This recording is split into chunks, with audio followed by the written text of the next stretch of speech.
સમગ્ર દેશ આજે 80મો સ્વતંત્રતા દિવસ મનાવી રહ્યો છે, પણ સવાલ એ છે કે શું આજે એ વિસ્તારના લોકોનો વિકાસ થયો છે કે જેમને વર્ષો પહેલા કોરાણે મૂકવામાં આવ્યા હતા?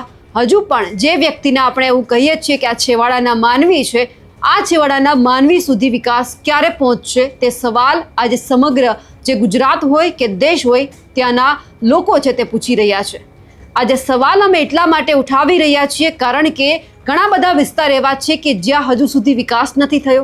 હજુ પણ લોકો પોતાની જે પ્રાથમિક સુવિધા છે તેમનાથી વંચિત છે, અને બીજી તરફ જે રાજકારણી નેતાઓ છે તે માત્ર રાજનીતિ કરી રહ્યા છે. આજે સવાલ અમે ઉઠાવી રહ્યા છીએ સાગબારાના મુદ્દે, કારણ કે જ્યારે આઝાદીના 80 વર્ષ થયા હોય અને જો આજે પણ આદિવાસી લોકોએ પોતાની જમીન બચાવવા માટે ક્યાંક સરકારની સામે પડવું પડતું હોય તો પછી આ સરકાર માટે પણ શરમજનક છે. નમસ્કાર, આપ જોઈ રહ્યા છો નિર્ભય ન્યૂઝ અને હું છું આપની સાથે રિદ્ધિ. આદિવાસી વિસ્તાર માટે હંમેશા લોકો એવું વિચારે છે કે આ લોકોનો વિકાસ ક્યારે થશે, કારણ કે આદિવાસી વિસ્તારની અંદર આજકાલના કોઈ પ્રશ્ન એવા નથી કે લોકોને તકલીફ પડતી હોય, એમને ન્યાય ન મળ્યો હોય. વર્ષોથી આ જ સમસ્યા ચાલી આવે છે. જળ, જંગલ, જમીનના જે મૂળ માલિકો છે એ હજુ પણ પોતાની જમીન બચાવવા માટે લડી રહ્યા છે. કોઈ એકબીજાના ગામના લોકોથી લડી રહ્યા છે, કોઈ સરકારની સામે લડી રહ્યા છે, કોઈ વન વિભાગની સામે લડી રહ્યા છે. સવાલ એ છે કે આદિવાસી વિસ્તારના જે હજારો વર્ષોથી જે આ પ્રશ્ન અત્યારે ઉદ્ભવી રહ્યા છે એમાં હજુ સુધી નિરાકરણ નથી આવ્યું. નિરાકરણ લાવવા માટે અનેક વખત રજૂઆત પણ કરવામાં આવી, રાજનેતાઓએ અલગ અલગ પ્લેટફોર્મ ઉપર રજૂઆત પણ કરી, પણ સવાલ એ છે કે આ આદિવાસી નેતાઓ જે પોતાને એવું કહી રહ્યા છે કે અમે આ વિસ્તારના નેતાઓ છીએ, તેમણે ક્યારે એક વખત પણ રાજનીતિ બાજુમાં મૂકીને વિચાર્યું છે કે ખરેખર જો આપણે કોઈ પણ મુદ્દામાં રાજનીતિ કરીએ છીએ તો આપણા આ વિસ્તારના જે આ લોકો છે તેમનો હાલ શું થશે? વાત આજે એટલા માટે અમે આજે સવાલ છે એમના ઉપર ઊભો કરી રહ્યા છીએ કારણ કે જે આ સાગબારાનો મુદ્દો છે છેલ્લા લાંબા સમયથી ચાલી રહ્યો છે. ભારતીય જનતા પાર્ટીના જે સાંસદ છે એ આ મુદ્દે લડતા આવ્યા છે, તો બીજી બાજુ જ્યારે અમે પણ ઘણી બધી વખતે સવાલ ઉઠાવ્યો હતો કે આદિવાસી લોકોની જરૂર બધાને છે પરંતુ જરૂરિયાતનો કોઈ વ્યક્તિને ખ્યાલ નથી, ત્યારે જઈને ઘણા ખરા નેતાઓ છે આ મુદ્દે મેદાનમાં આવ્યા, પણ ત્યાં જઈને પણ શું કર્યું તો કે રાજનીતિ કરી, એકબીજા ઉપર આક્ષેપ પ્રતિ આક્ષેપ કર્યા. પણ આ તમામ રાજનેતાઓ એ ભૂલી રહ્યા છે કે તમે મુદ્દો કઈ જગ્યા પર જઈ અને કયો ઉઠાવો છો. એ લોકો તો બિચારા ત્યાં ને ત્યાં ધરણા ઉપર બેઠા છે. અનંત પટેલ આવે છે, મનસુખ વસાવાની સામે આક્ષેપ કરે છે કે ભારતીય જનતા પાર્ટીના સાંસદ હોવા છતાં જો સરકાર એમનું ન સાંભળતી હોય તો એમને પછી રાજીનામું આપી દેવું જોઈએ. બીજી તરફ મનસુખ વસાવા અનંત પટેલને એવું કહી દે છે કે જો મારા રાજીનામું આપવાથી જે આ પ્રશ્નનું નિરાકરણ આવતું હોય તો હું રાજીનામું આપવા તૈયાર છું. અહીંયા સવાલ એ છે કે જ્યારે મુદ્દો સળગે છે, મુદ્દો મોટો બને છે, જ્યારે લોકો મેદાનમાં આવે છે ત્યારે જ આદિવાસી વિસ્તારના નેતાઓને કેમ એમના લોકોની ચિંતા થાય છે? સવાલ આજે અમે કોઈ પણ એક પક્ષને નથી કરવા માંગતા, સવાલ આજે તમામ પક્ષને કરી રહ્યા છીએ. સાગબારાના ખેડૂતો આજકાલના તો લડતા નથી, કેટલા સમયથી લડે છે? તો લીલાબેન વસાવા જો મેદાનમાં આવી શકતા હોય અને એ જ સમયે મનસુખ વસાવાની રજૂઆત તેઓ કરી દેતા હોય તો ત્યારે મનસુખ દાદાએ અવાજ કેમ ન ઉઠાવ્યો? રહી રહીને મનસુખ દાદા કેમ જાગ્યા? એટલે સવાલ અહીંયા અમે મનસુખ વસાવાને પણ કરી રહ્યા છીએ. આ જ સવાલ અમે આમ આદમી પાર્ટીના નેતાઓને પણ કરી રહ્યા છીએ કે જે નેતા એવું કહેતા હોય છે કે આદિવાસી વિસ્તાર માટે અમે લડી રહ્યા છીએ, ચાલો એ નથી, એમનો પરિવાર એમની પાછળથી લડે છે, પણ એમને પણ રહી રહીને કેમ યાદ આવે છે કે આદિવાસી લોકોને અમારી જરૂર છે, અમારે લડવું જોઈએ? આ વાત અમે ચૈતર વસાવાના પત્નીઓને પણ કરી રહ્યા છીએ, અને આ સવાલ અમે અનંત પટેલને પણ કહી રહ્યા છીએ કે જે અનંત પટેલે એવું કહ્યું હતું કે રાજીનામું આપી દેવું જોઈએ, તો આજે અનંત પટેલને પણ સવાલ છે. તમે તમારા મત વિસ્તારમાંથી બહાર નીકળી અને જો સૌથી પહેલાં અહીંયા પહોંચ્યા હોત તો પછી ક્યાંક લોકો તમને પણ રજૂઆત કરત. એટલે અમે તમામ જે રાજકીય નેતાઓ છે, આદિવાસી નેતાઓ, એમને કહેવા માંગીએ છીએ કે સાગબારાના જે આ ખેડૂતો ધરણા ઉપર બેઠા છે એ કોઈ તમારો રાજનીતિનો અખાડો નથી કે તમે ત્યાં આવીને એકબીજા ઉપર આક્ષેપ પ્રતિ આક્ષેપ કરો. એ લોકોની માંગ એટલી જ છે કે એમને એમના ખેતરમાં જવા દેવામાં આવે. એમને બીજી કોઈ જ બાબતથી રસ નથી કે કોને રાજીનામું આપવું જોઈએ, કોણ લડે છે, કોણ નથી લડતું. એમને બસ એટલું જ જોઈએ છે કે અમે અહીંયા ધરણા ઉપર બેઠા છીએ, તો જો આવતીકાલે નિરાકરણ આવતું હોય અને જો આજે સરકાર અપાવતી હોય કે આજે કોઈ પણ નેતા અહીંયાથી અપાવતા હોય તો એ અમારા માટે ભગવાન છે. પણ અહીંયાથી ક્યાંક એવું લાગે છે કે આ રાજકીય અખાડો બની રહ્યો છે, એક પછી એક નેતાઓ આવે છે.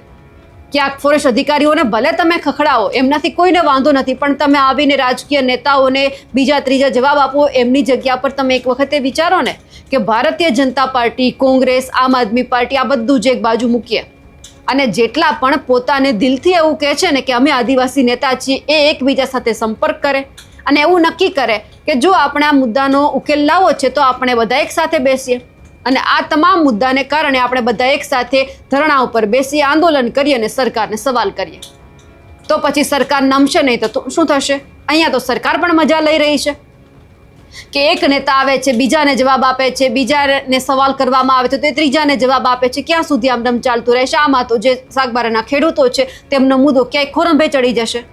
એટલે વિનંતી આદિવાસી નેતાઓને અમે એટલી જ કરી રહ્યા છીએ કે તમે આ રાજનીતિની જે અલગ અલગ મુદ્દા લઈને અહીંયા આવો છો એ તમામ મૂકી દો, એક સાથે ભેગા થાવ અને શાકબારાના ખેડૂતો માટે જો ખરેખર તમને દિલથી એવી ઈચ્છા હોય કે જો આ ખેડૂતો એમના ખેતરમાં જાય, ખેતી કરે, ચોમાસાનો સમય છે તો એમના માટે વિચારો.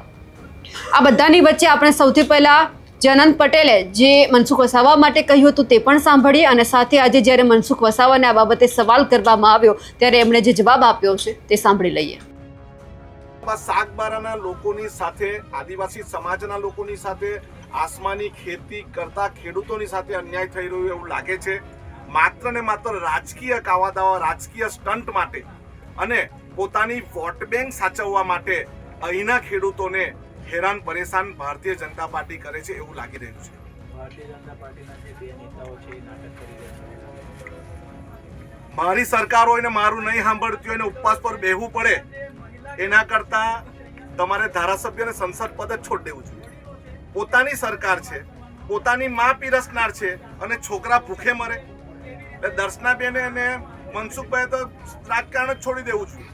તમારું મુખ્યમંત્રીમાં કંઈ ઉગતું નથી, તમારું ઉપર સરકારમાં ઉગતું નથી, તો તમે શા માટે અહીં માત્ર નાટક કરવા માટે અહીં ધરણા પર બેઠા એ મને નવાઈ લાગે છે.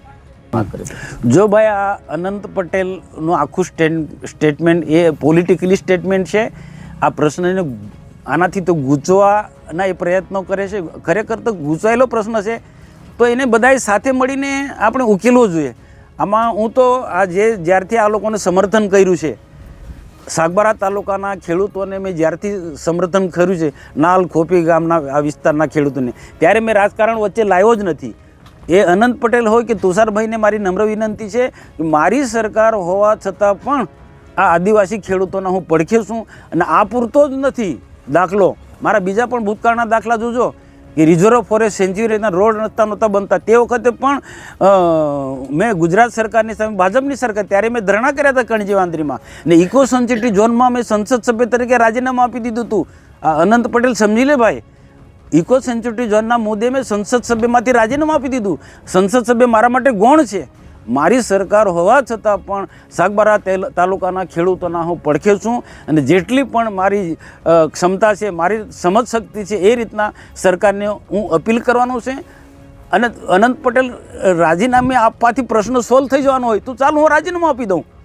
આ જો સાગબારા તાલુકાના ખેડૂતોનો પ્રશ્ન હું રાજીનામું આપી દઉં અને પ્રશ્ન સોલ્વ થઈ જવાનો હોય તો તે મારી રાજીનામું આપવાની તૈયારી છું. પણ આ અનંત પટેલ કે તુષાર ચૌધરીનું આખું સ્ટેટમેન્ટ રાજકીય છે, પોલિટિકલી છે. હું તો આમ આદમી પાર્ટી હોય કે કોંગ્રેસ હોય કે ભાજપ હોય, બધા જ નેતાઓએ, આદિવાસી નેતાઓએ આવા ગંભીર પ્રકારના કેસની અંદર સાગબારા તાલુકાના ખેડૂતો હોય કે પછી બીજા કોઈ પણ જંગલની જમીન ખેડનારા ખેડૂતોને એને પડખે આપવું જોઈએ.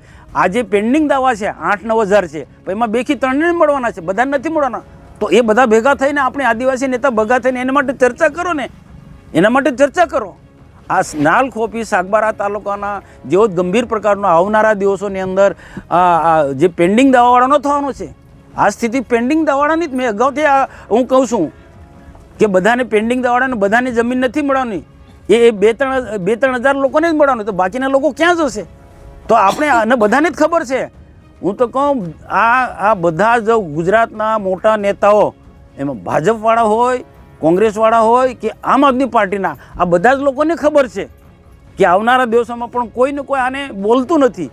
પણ હું તો કહું ભલે નહીં બોલો કંઈ નહીં, પણ બધા એક થઈ અને આખા આદિવાસીઓના પ્રશ્નોને લઈને આપણે સાથે અને બધું જ્યાં પણ રજૂઆત કરવાની હોય અને બીજું સાથે મારે અનંતભાઈને ને તુષાર ચૌધરીને મારે એમ કહેવાનું કે જાતિ અંગેના ખોટા પ્રમાણપત્ર માટે પણ આપણે બધા બોલીએ, બધા ભેગા થઈને આજે ખોટા પ્રમાણપત્ર કોઈ બીટગાર્ડ બની ગયા, કોઈ પોલીસવાળા બની ગયા, કોઈ ક્લાસ 2માં, કાંઈ ક્લાસ 1માં કેટલા કાર્યફો બની ગયા છે ખોટા પ્રમાણપત્ર. એની માટે બોલો ને.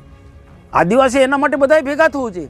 આદિવાસી જંગલનો જમીન પ્રશ્ન હોય, નાલખોપી સાગબારાના લોકો હોય કે પછી ગુજરાતના જાતિ અંગેના ખોટા પ્રમાણપત્ર લઈને આપણે બધાએ એક થવું જોઈએ. ટીકા ટિપ્પણી આપણે કોઈને ના કરીએ.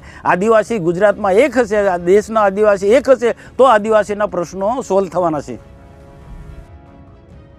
અહીંયા સવાલ માત્ર આદિવાસી નેતાઓને નથી, અહીંયા સવાલ ગુજરાત સરકારને પણ છે કે જે એવું કહી રહ્યા છે કે ગુજરાતનો વિકાસ થઈ રહ્યો છે, તો સવાલ માત્ર એ છે કે શહેરીકરણનો જ કેમ વિકાસ થાય છે, શહેરો જ કેમ અલગ અલગ ક્ષેત્રે આગળ વધે છે. હજુ પણ આજે આદિવાસી વિસ્તારો એ જ લોકો એમને કહી રહ્યા છે કે આ છેવાડાના માનવી છે, અહીંયા સુધી પાયાની સુવિધા નથી પહોંચી, એ લોકોને આજે પણ પાકા મકાનો નથી રહેવા માટે, સારા રોડ રસ્તા નથી, પીવાનું શુદ્ધ પાણી નથી, સારી શાળાઓ નથી. આ લોકો આજે પણ આ તમામ વસ્તુથી વંચિત છે. તો ક્યારે મળશે? અને એક તરફ આપણે મોટા મોટા કાર્યક્રમ કરી રહ્યા છીએ, સ્વતંત્રતા દિવસની ઉજવણી કરી રહ્યા છીએ, તો આ તો ક્યાંનો આપણો દેશ છે, આઝાદ થયો કહેવાય. આઝાદી તો આપણને મળી ગઈ, પરંતુ આપણે જ એકબીજા લોકો એકબીજાને આગળ નથી આવવા દેતા, એ અહીંયાથી સ્પષ્ટ થઈ રહ્યું છે. એટલે સવાલ માત્ર એ તમામ રાજકીય નેતાઓને છે કે વિચારો તો આખા ગુજરાતનું વિચારો, માત્ર કોઈ એક વિસ્તાર પૂરતું તમારો જે આ વિચાર છે સીમિત ન રહેવો જોઈએ.